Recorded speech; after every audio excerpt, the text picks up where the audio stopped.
V2. This is Carrie with Cookbook Divas, and today we're going to talk about summer reads. I'm very excited to get reading this summer, but I've been a little busy with Prime Day influencing.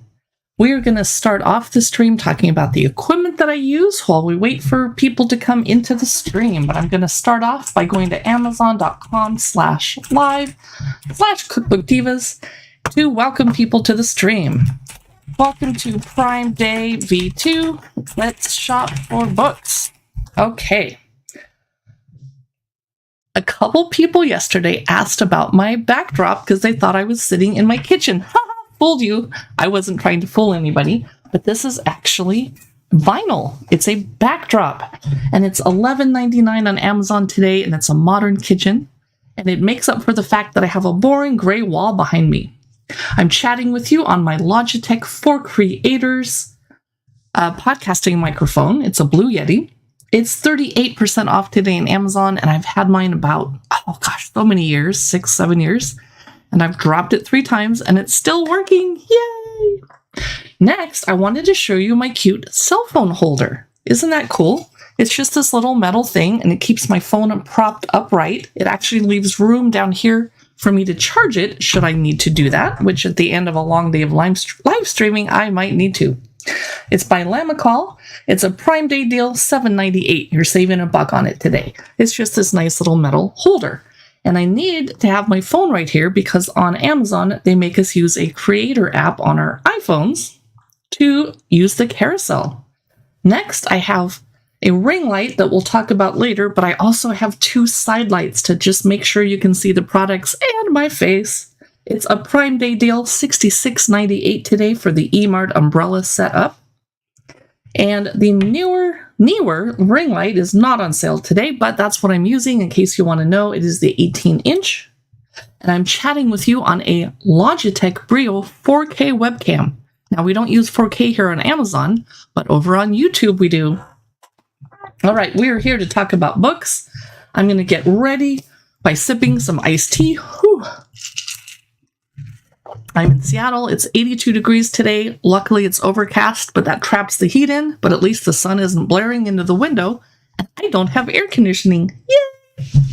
So the first summer read I wanted to chat with you about came out last year. I have not finished it yet. I'm always reading like 50 books at a time. That's kind of how I roll.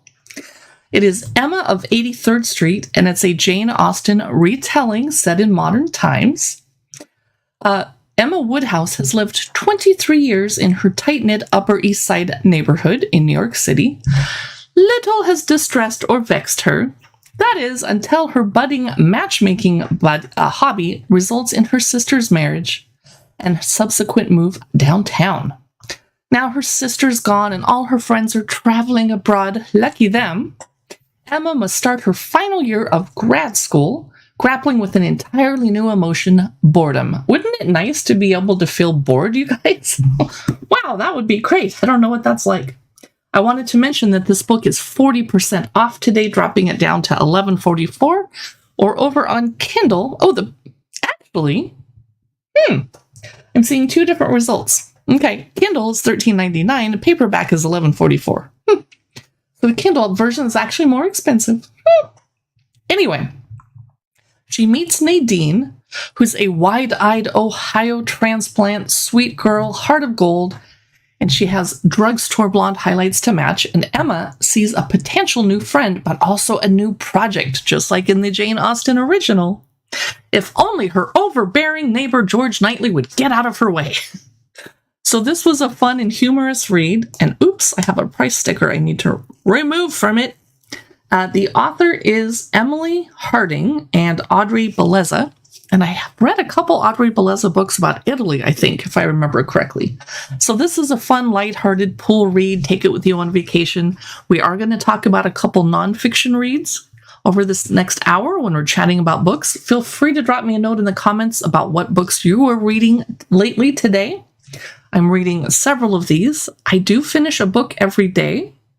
But I have like a book in the car, 2 or 3 books by the bed, a couple books in the living room, 1,000 books on my Kindle.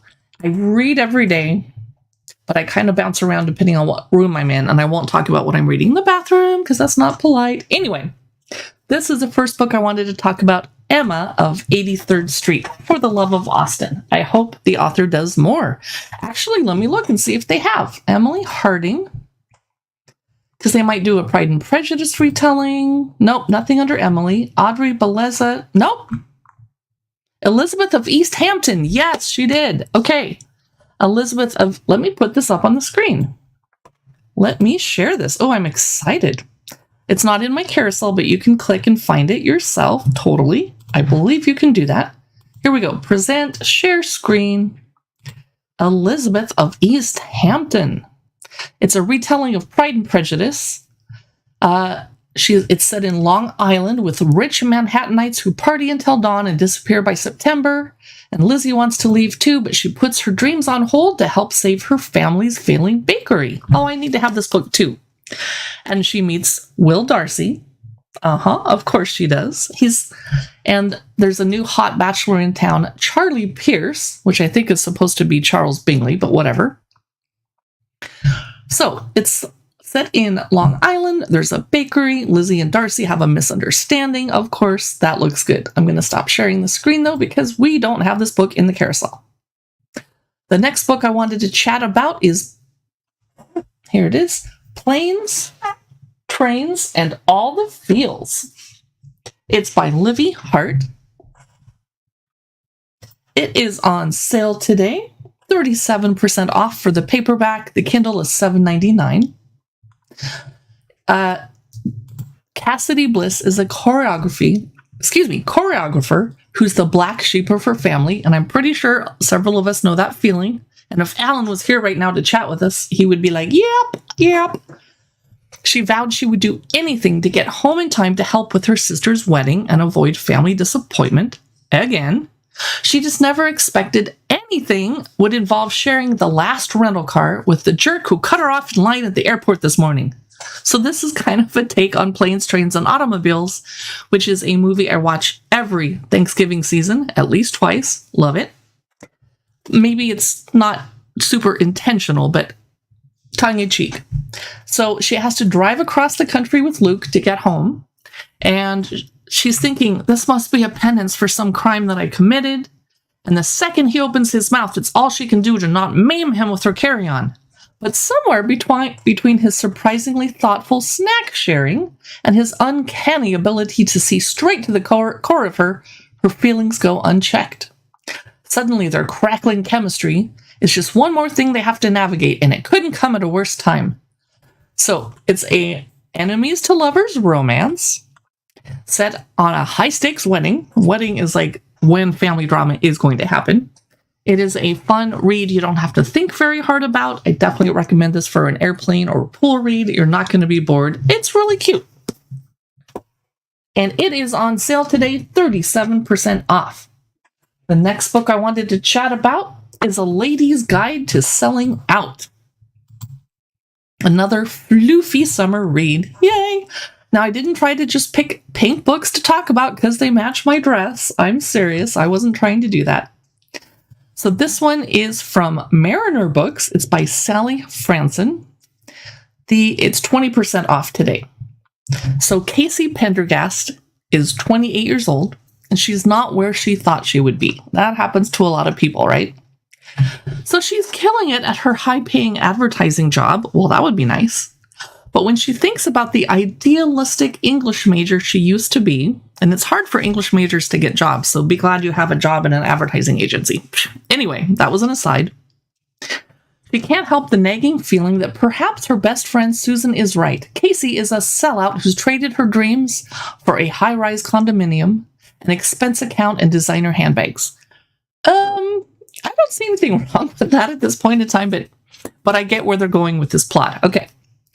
So her boss suddenly assigns her to a lucrative new campaign where she has to lure acclaimed authors into becoming content creators for corporations. This is very implausible because all here on Amazon Live today, you're going to see actual content creators. I know a lot of book authors, and they're a little shy and quiet and perhaps frumpy, so that wouldn't work. But again, the plot is for fun. That's okay. So she doubts that her literary idols will buy into this particular brand of capitalism, but she's determined to give it her best shot, and she starts her trek across America, only to find herself stunned by how easily these writers agree to compromise their work and integrity in exchange for some extra cash. Well, writers don't make a lot of money, so I can see why. I mean, unless they're Stephen King and James Patterson. So as she grapples with her own conscience and falls in love with one of the authors she's courting, Casey begins to question just how much she's willing to sacrifice to chase material success. It is a fun read. It's a pretty short book. You could definitely finish it on a flight. That's A Lady's Guide to Selling Out by Sally Franson, and it's on sale today for 20% off. I have several books about books. I tend to read those a lot. This is The Book Proposal. And let me click on this and make sure I'm seeing the right stuff about it. Here we go. It's on sale for 44% off today for the paperback. You can read the Kindle edition for free on Kindle Unlimited if you're a member. And if you have a membership, you can read the audiobook for free as well. So this one's by KJ McKeish. I hope I said McKeish. I don't know how to say their last name. Okay. Romance writer Gracie Landing is a hot mess. She's been broken up with. She's broke, and she has a vicious case of writer's block. I hate when that happens, right?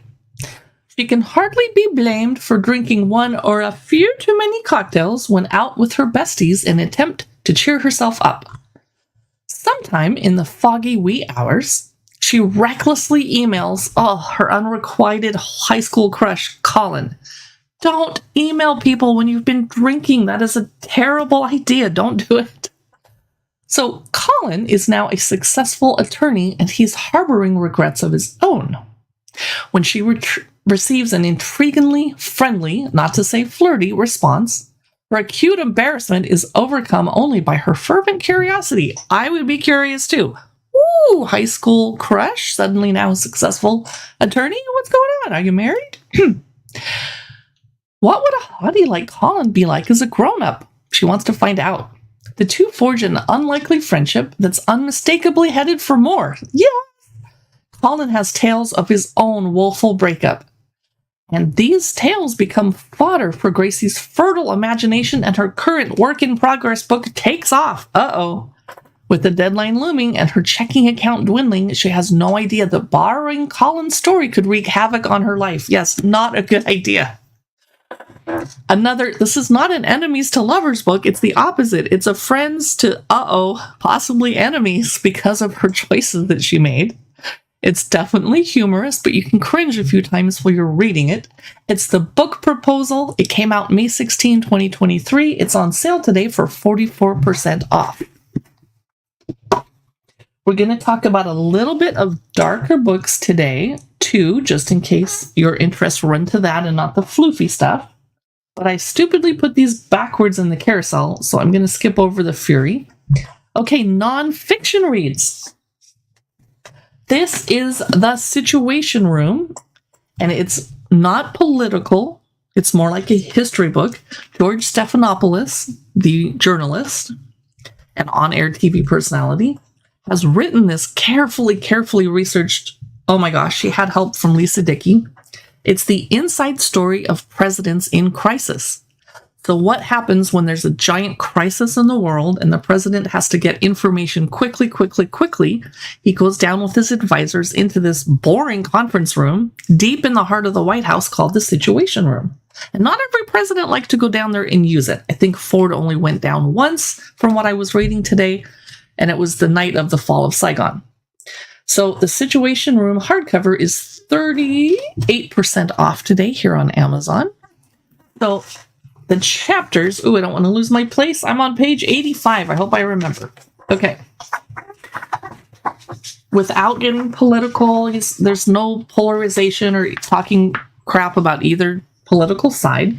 The chapters are 1, At the Creation, 2, All Through the Night, Chapter 3, All Hell is Broken Loose, Chapter 4, SOS, Chapter 5, Close Encounters, and then Chapter 6, The Helm is Right Here, Chapter 7, The Right Side of History, Chapter 8, Please Hold for the President, Chapter 9, This is Where We Fight From, Chapter 10, The Pacer, 11 postcards from the Edge and 12 Tiger team.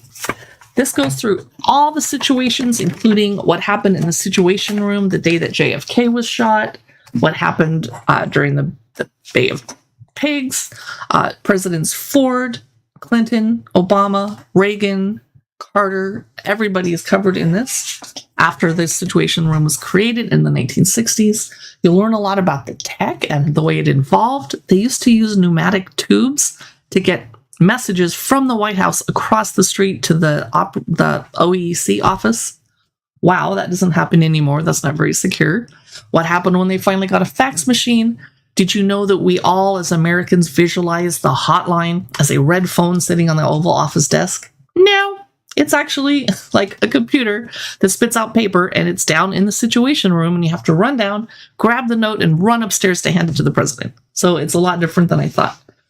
So I really like that it covers everybody. And let me just click on it and make sure I'm not forgetting anything important about it. I'm really enjoying this. I'm on page 85. It's not a page turner, but I learned a lot about Nixon and Johnson, etc. There's going to be a vivid retelling of the harrowing hours during the 9/11 attack and what happened in the Situation Room. There were details from Obama administration officials that were leading up to the raid on Osama bin Laden, a first account of January 6th, so it's pretty up to date. So if you like nonfiction reads and history, this is the Situation Room. It's 38% off today. I'm going to skip to the end of my carousel so I can pick books off the top. Family Recipe. This is a sweet one. This is by Veronica Henry. And I like fiction books that have some kind of a food theme. This is a sweet read. There's not a lot of controversy. It's just easy reading. So, what's the secret ingredient to your happiness? Laura Griffin is preparing herself for an empty nest. And by the way, when I suddenly had an empty nest, I could not have been happier. I was very tired. I was very tired of raising kids, but that's fine. She's thinking of her house falling silent, a home that's usually bustling with noise and people and the smells of something cooking on her Aga. Oh, lucky you, that's an expensive stove. She hopes that being an empty nester will mean more time for herself and more time with her husband. But when an exposed secret shakes their marriage, Laura suddenly feels as though her family is shrinking around her. Feeling lost, she turns to her greatest comfort, her grandmother's recipe box, a treasured collection dating back to the Second World War. I love books about Second World War cookbooks. It's kind of my favorite thing. My absolute favorite is The Kitchen Front by Jennifer Ryan, but that's off topic for now. So anyway, what's she doing? Oh, everyone has always loved Laura's jams and chutneys and pickles, inspired by a lot of the old Blitz spirit. And she starts carving her own path. And I can't remember what else. Nope, they don't tell us I read this last year, and I can't really remember what happens. It was a pleasant read, but apparently not very memorable. But I like that it was about food and cooking and old recipes and finding yourself after you have a transition in your lifestyle, which happens to a lot of us. It's Family Recipe by Veronica Henry. And it is not on sale today. Oops. Oh well, that's okay. The next book I wanted to point out is my book club journal. It's not on sale today either. It's a reading log of the books that I loved, loathed, and couldn't wait to talk about. I have not filled this out because I keep showing it on live streams and I want to protect my own privacy. But so for each book, you have the title, the author, the genre, the format. Was it paper, ebook, or audio? I wouldn't personally care. Mine are, oh well. Where and when I read, that can help trigger your memory of the book. First thoughts, final impressions, ratings, characters, plot, writing, or overall. And you can click 1 of 5 stars or 1 through 5 stars. Recommend, yes, no, or why. And then they give you room to write notes and questions, 1, 2, 3 blank pages per book. So that's basically all this journal is. But then at the back, I think they have some recommended books. Oh, tips on starting a book club or going to book clubs. Take notes, recommended reading. So this is my book club journal. It's a nice gift for ladies that run your book club, hostess gifts, etc. It's $18.99. I just wanted to mention this because it comes in handy. Miss Austen by Gil Hornsby. I read this a couple years ago and I liked it, so I reread it. It's a novel of the Austen sisters, and it's 56% off today if you want the hardcover version. It's cheaper than the Kindle version, which is $13.49. It also comes in paperback. So it's set in England in 1840, 2 decades after the death of Jane Austen. Her beloved sister Cassandra returns to the village of Kintbury and the home of her family friends. She needs to live somewhere, and she's old and kind of broke.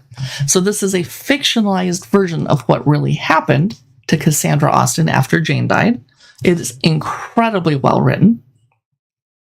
In a dusty corner of the house where she's staying, there's an archive of Jane's letters that somewhere in there that Cassandra knows is there, and she's desperate to find it.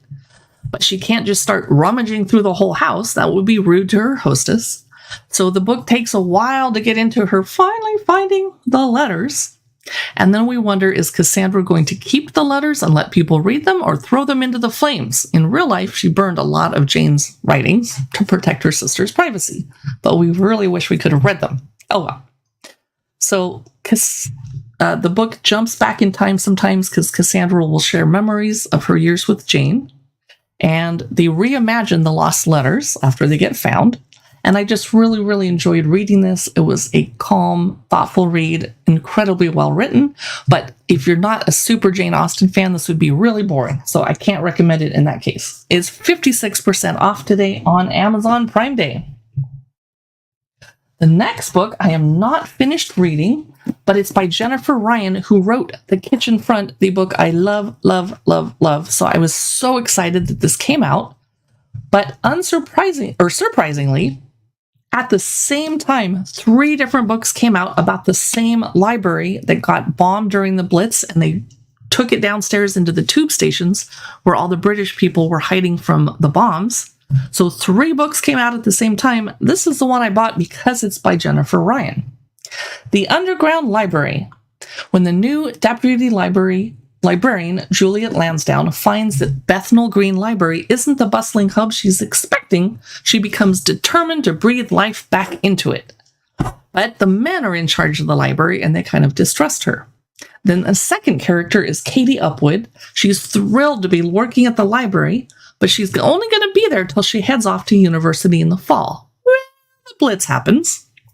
After the death of her boyfriend on the front line, and she has family strife, so she finds herself harboring a life-changing secret, which, spoiler alert, you can guess what that would mean. If you have a boyfriend and he dies and it's World War II and you don't, she's, anyway, she has no one to turn to for help, and her parents are pissed off that she's pregnant. Then the third person is Sophie Bauman, a young Jewish refugee who came to London on a domestic service visa, only to find herself working as a maid for a jerk. And so she has to get away from this jerk, but where's she going to live?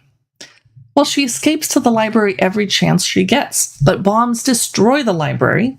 So Juliet, the first character we learned about, relocates the books downstairs to the underground station.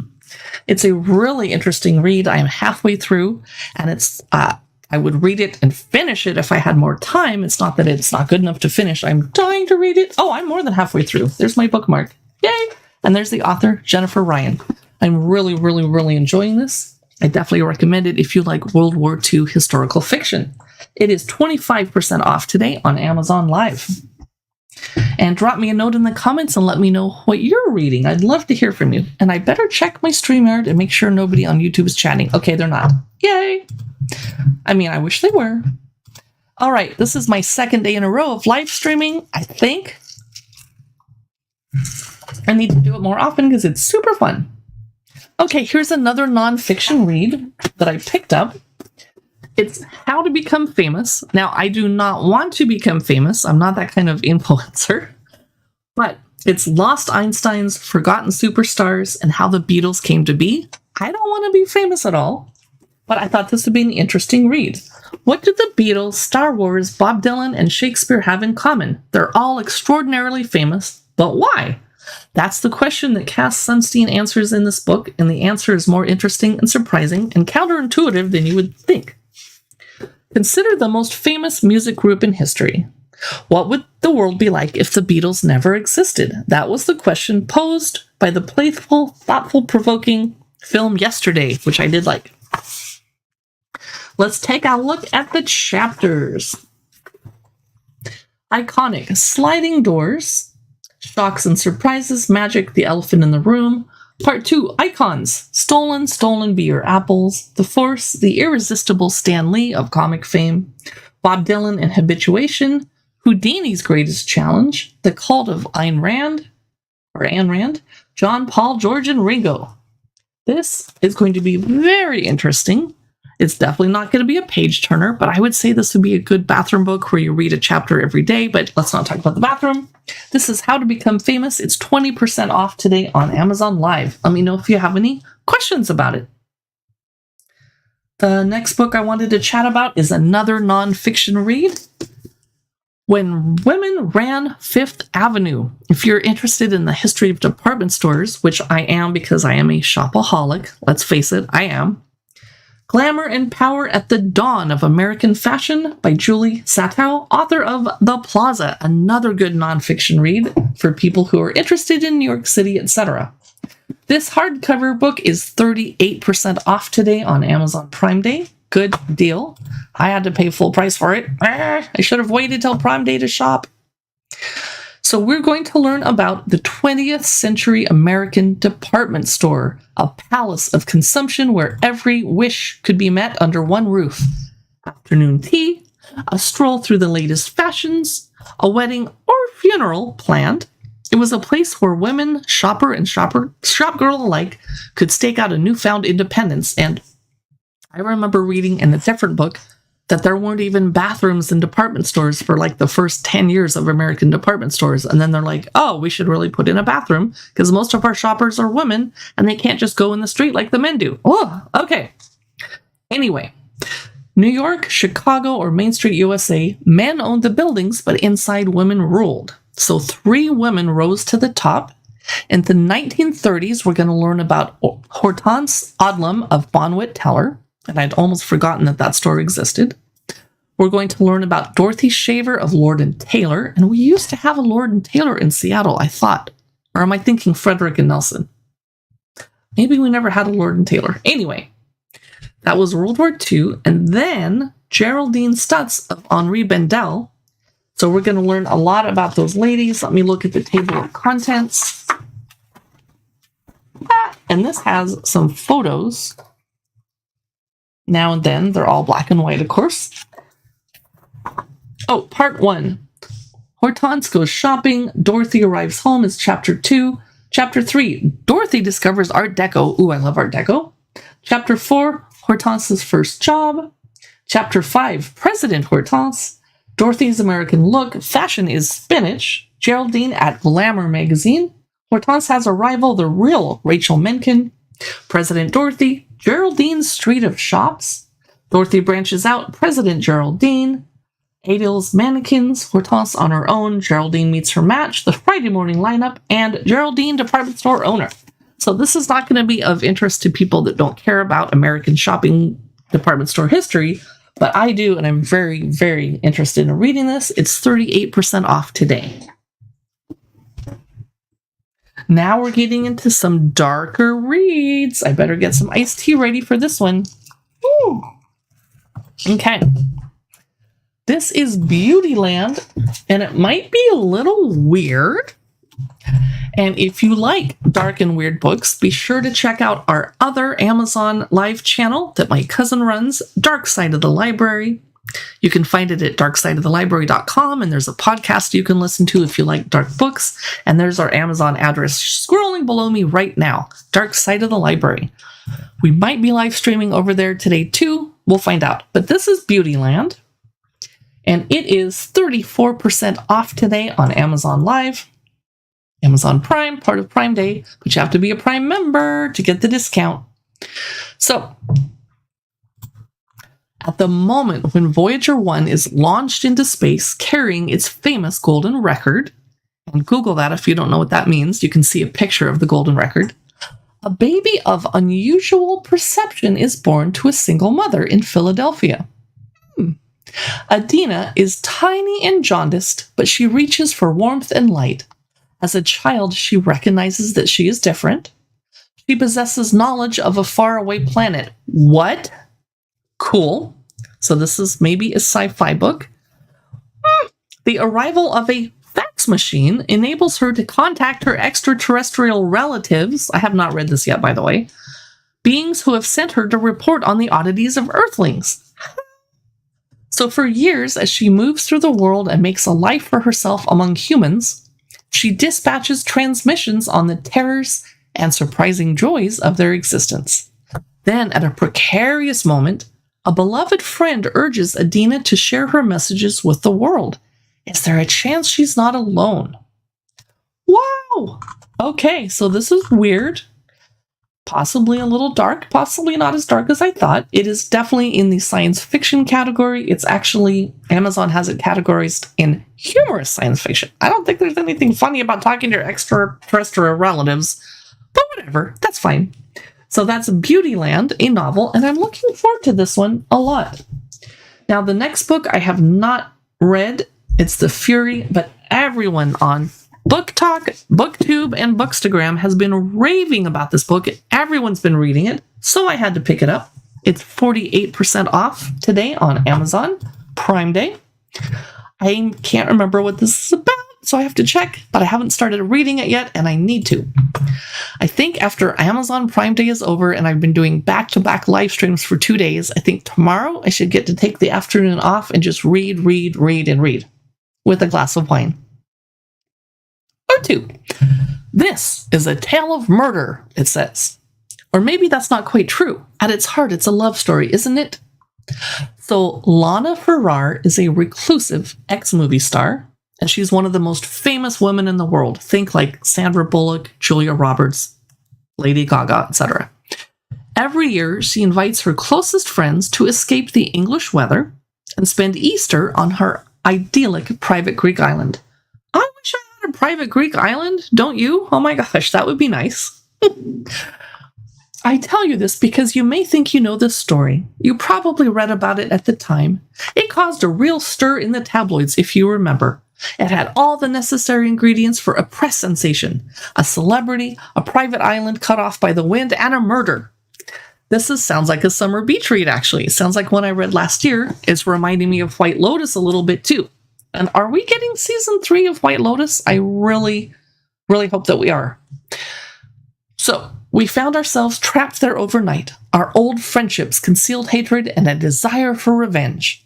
What followed was a game of cat and mouse. A battle of wits full of twists and turns building to an unforgettable climax. The night ended in violence and death as one of us was found murdered.